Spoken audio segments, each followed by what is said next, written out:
Hello दोस्तों, संख्या पद्धति यानी नंबर सिस्टम्स के इस वीडियो में आपका स्वागत है। दोस्तों, मूल रूप से हम 4 संक्रियाओं से परिचित हैं: जोड़, घटाना, गुणा और भाग। यह संक्रियाएं संख्याओं के बीच संबंध स्थापित करने में सहायक होती हैं। आज हम वास्तविक संख्याओं पर संक्रियाएं यानी ऑपरेशंस ऑन रियल नंबर्स और कुछ सर्वसमीकाओं यानी आइडेंटिटीज पर चर्चा करेंगे। हम सीख चुके हैं कि परिमेय संख्याएं योग और गुणन के क्रम विनिमय, साहचर्य और बंटन नियमों को संतुष्ट करती हैं।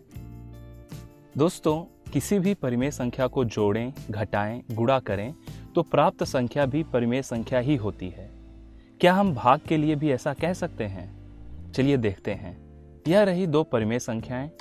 यहां भाग देने पर हमें परिमेय संख्या ही मिल रही है। दोस्तों, ध्यान दीजिए, यदि हम यहाँ 2/3 के स्थान पर 0 लें और उसे 3/2 से भाग दें तो हमें 0 मिलेगा, जो कि एक परिमेय संख्या है।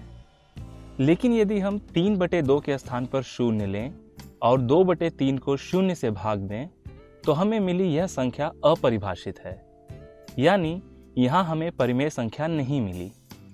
इसलिए हम यह कह सकते हैं कि परिमेय संख्याएं भाग के अंतर्गत संवृत नहीं हैं।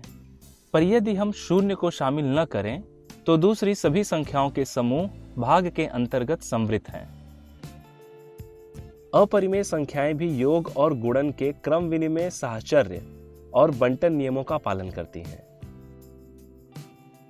लेकिन इन्हें जोड़ने, घटाने, गुणा या भाग करने पर हमेशा केवल अपरिमेय संख्याएं ही प्राप्त नहीं होती, यानी इन संक्रियाओं के सापेक्ष अपरिमेय संख्याएं संवृत नहीं होती। दोस्तों, इन उदाहरणों को देखकर आप यह आसानी से समझ सकते हैं। यहां परिमेय और अपरिमेय दोनों संख्याएं प्राप्त हो रही हैं। दोस्तों, यह तथ्य हमने केवल एक जैसी संख्याओं के बीच संक्रियाओं के प्रयोग से प्राप्त किए।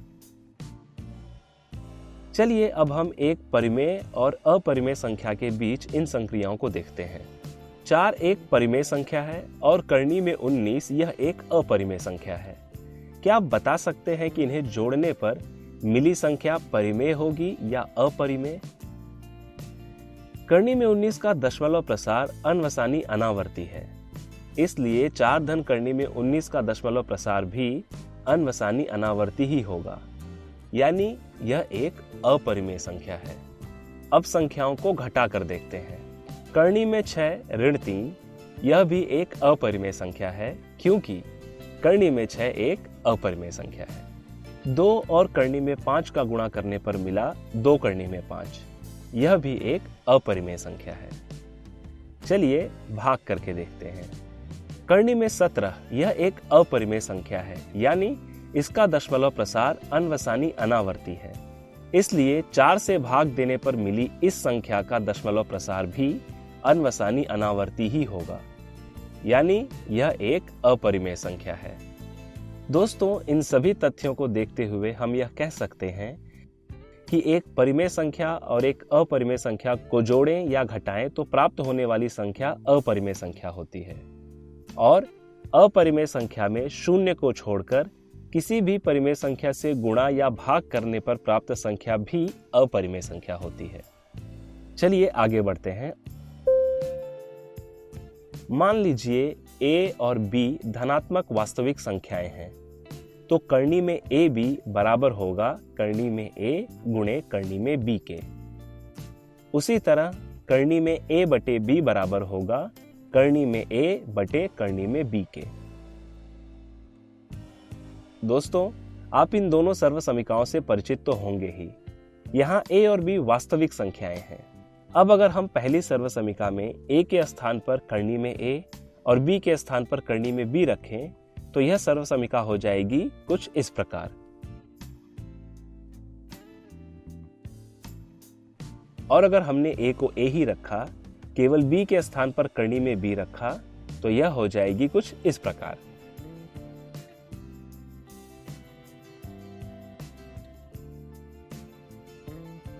अब हम यही प्रक्रिया दूसरी सर्वसमीका के लिए दोहराएं तो यह कुछ इस प्रकार होगी। करनी में a का वर्ग धन 2 करनी में a गुणे करनी में b धन करनी में b का वर्ग। यहाँ करनी में a गुणे करनी में b हो जाएगा करनी में ab, और हमें मिला यह a धन 2 करनी में ab धन b।